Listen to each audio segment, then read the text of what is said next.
Hello friends, मैं आप सभी का स्वागत करता हूं आपके अपने हिंदी स्टेनो चैनल में।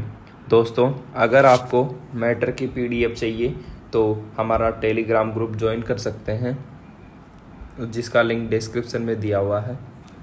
डिक्टेशन स्टार्ट होगी 5 सेकेंड बाद। स्टार्ट। प्रदूषण कम करने और आयात पर निर्भरता घटाने के लिए पेट्रोल में 20% एथेनॉल मिलाने की लक्ष्य को 5 साल घटाकर 2025 तक कर दिया गया है। पहले यह लक्ष्य 2030 तक पूरा किया जाना था। एथेनॉल सम्मिश्रण से संबंधित रूपरेखा के बारे में विशेषज्ञ समिति की रिपोर्ट पिछले महीने जारी हुई। अब एथेनॉल 21वीं सदी के भारत की बड़ी प्राथमिकताओं से जुड़ गया है। पिछले साल सरकार ने 2022 तक 10% एथेनॉल पेट्रोल में मिलाने का लक्ष्य तय किया था।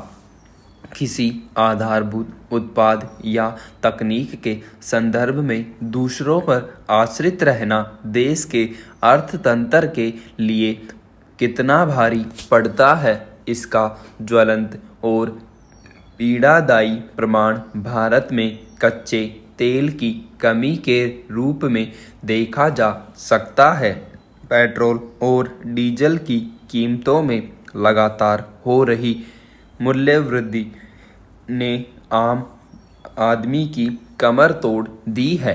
कच्चे तेल की कीमतों में अंतर्राष्ट्रीय स्तर पर निरंतर उतार चढ़ाव से पेट्रोलियम उत्पादों की कमी वाले देशों की अर्थव्यवस्था हिलने लगी है। आज सच्चाई यह है कि हम अपनी मांग का 3/4 यानी 75% से अधिक तेल आयात करते हैं। इसके लिए हर साल अरबों डॉलर की विदेशी मुद्रा खर्च करनी पड़ती है। रुपये की घटती कीमत की वजह से यह रकम और ज़्यादा बढ़ जाती है। इससे भारतीय खजाने पर बोझ बढ़ रहा है। तेल आयात के कारण ही भारत का विदेशी व्यापार घाटा लगातार बढ़ता जा रहा है। ऐसी विषम परिस्थितियों में हमें इसका स्थायी समाधान खोजना होगा। इसलिए अब हमें इस दिशा में आत्मनिर्भरता प्राप्त करने के ठोस और सकारात्मक उपायों पर विचार करना पड़ेगा। कृषि क्षेत्र में हरित क्रांति और श्वेत क्रांति के बाद अब समय है कृष्ण क्रांति का। पेट्रोलियम उत्पादों के क्षेत्र में देश को आत्मनिर्भर बनाने के प्रयास को कृष्ण क्रांति नाम दिया गया है। इसका उद्देश्य देश को पेट्रोल और डीजल में आत्मनिर्भर बनाना है। चूंकि कच्चा तेल काले रंग का होता है, इसलिए इसके उत्पादन में आत्मनिर्भर बनाने के प्रयास को कृष्ण क्रांति कहा जाएगा। यह देश में एक ऐसी क्रांति होगी जिसकी एक बार शुरुआत हो जाने के बाद देश को हमेशा ज़रूरत रहेगी। इसके लिए हमें देश में दूसरे तरीकों से पेट्रोल और डीजल को बनाना होगा या इसका विकल्प तैयार करना होगा। दुनिया के कई देशों जैसे संयुक्त राज्य अमेरिका, ब्राज़ील आदि में एथेनॉल मिश्रित पेट्रोलियम का सफल प्रयोग हो रहा है।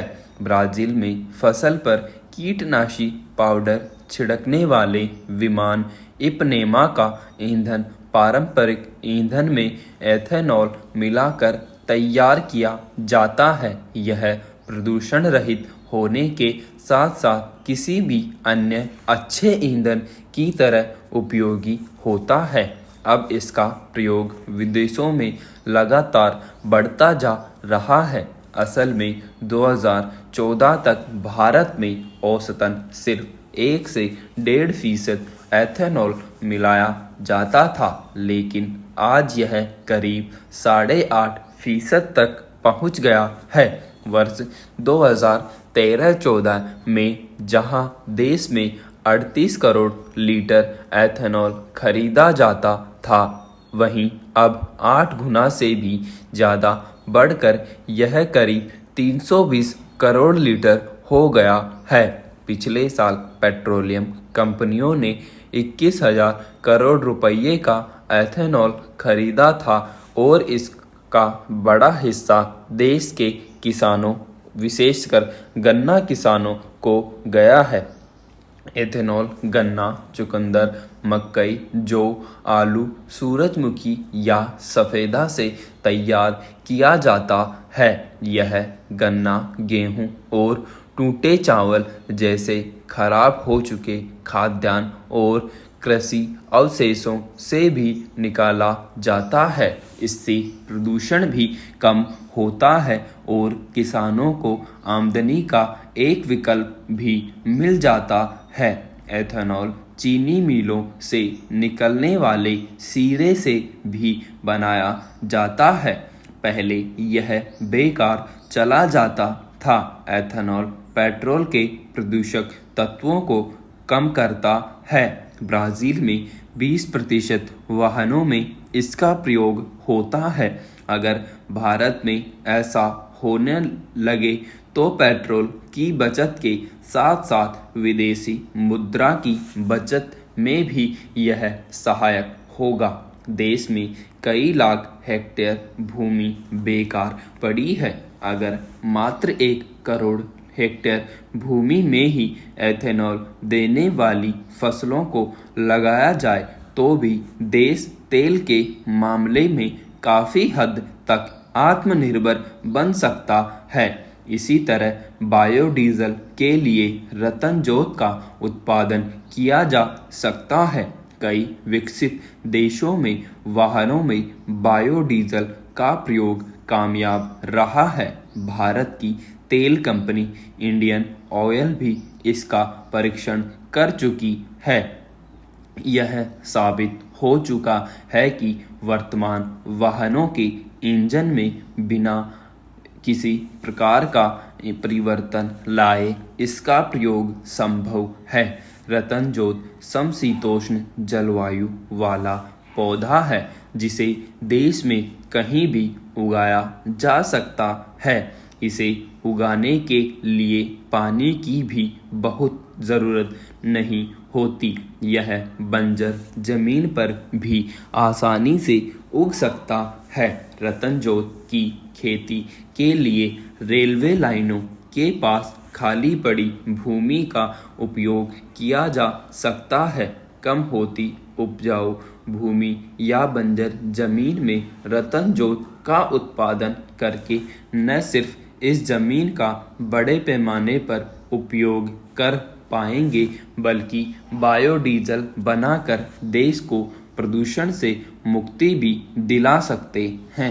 वैज्ञानिक और व्यावहारिक परीक्षणों से साबित हो चुका है कि रतनजोत पौधे के बीजों से सस्ते गुणवत्ता युक्त जैव ईंधन का उत्पादन किया जा सकता है। 3.5 किलो रतनजोत के बीज से 1 लीटर जैव ईंधन बनाया जा सकता है। सरकार ने देश भर में 3 करोड़ 30 लाख हेक्टेयर कम उपजाऊ या बंजर जमीन में रतनजोत की खेती को चिन्हित किया है। अगर जैव ईंधन विभिन्न प्रकार के पेड़ पौधों से तैयार किया जाए तो भारत अपनी ज़रूरतों का 10% ईंधन खुद तैयार कर सकता है। इससे 20,000 करोड़ रुपये के बराबर विदेशी मुद्रा की बचत हो सकती है।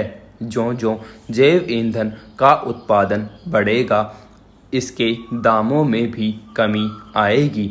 इस बात में कोई संदेह नहीं है कि पेट्रोल में एथेनॉल के मिश्रण और बायोडीजल से देश में कार्बन उत्सर्जन कम होगा।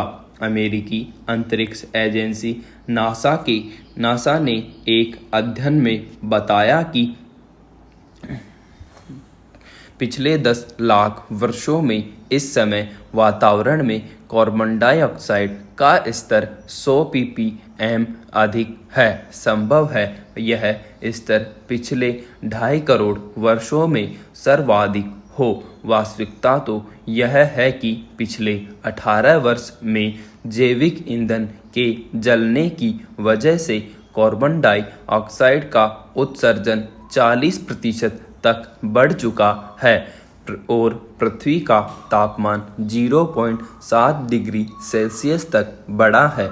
अगर यही स्थिति रही तो सन 2030 तक पृथ्वी के वातावरण में कार्बन डाइऑक्साइड की मात्रा 90% तक बढ़ जाएगी। हालांकि भारत पेरिस समझौते के तहत कार्बन उत्सर्जन को कम करने की दिशा से तेजी से काम कर रहा है।